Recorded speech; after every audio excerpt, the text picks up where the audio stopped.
Hey guys, what's up again and welcome back to another vlog and another moto vlog tayo ngayon kasi we will go to Rosales, Pangasinan. And today kasama po natin si Nel na mag-rides.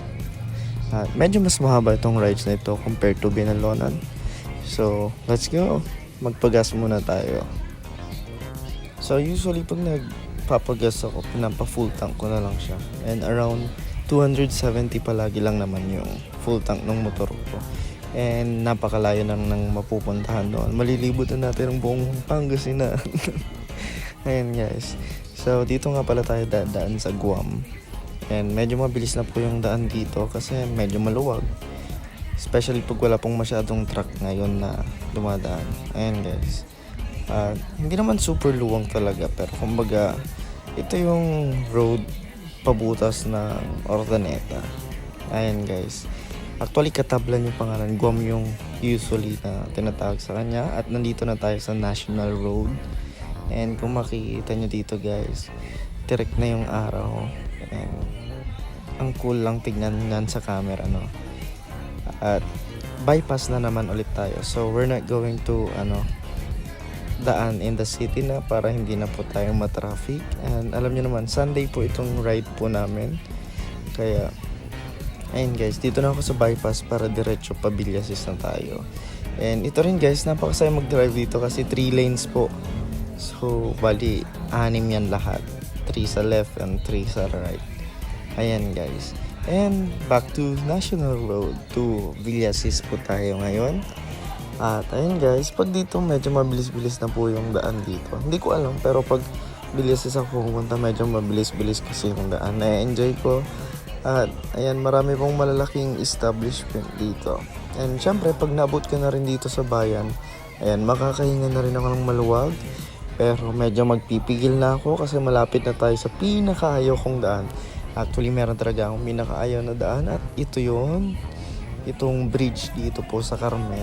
Actually kabado po talaga ako every time na dumadaan ako dito. Kaya as much as possible, mabilis po talaga ako ang bumiyahe. Pero marami na rin pong mga stories dito na mga disgrasya, mga ganun. Ang creepy lang guys. Pero ako kasi kinakabahan ako kasi nagbabibrate siya. Parang lumilindol baga. Ganun. So pagbaba natin, ayan guys. This ride nga pala, pupunta po ako sa church ng pastor friend ko dito. Pastor friend ako ba yung term ko? So may friend po akong pastor and doon po ako magpipreach ngayon sa church niya. At ayan guys, makiki-fellowship tayo. Sakto kasi meron kaming event na attendan dito ni Nel. So I have to attend church muna. And ito yung nearest. Actually lang sana makiki-attend lang ako. Pero sabi ni Pastor Jen, since nandito ka, ikaw na rin, sabi niya. Ayan guys. Actually dito lang po yung church niya sa 3rd floor po dito sa building. Hindi ko alam kung anong tawag sa building nito. Pero yung 2nd floor, dyan yung restaurant na minamanage. Actually, meron po siyang restaurant. Guys, kaya kung gusto nyo pumasyal ay pasyal po kayo.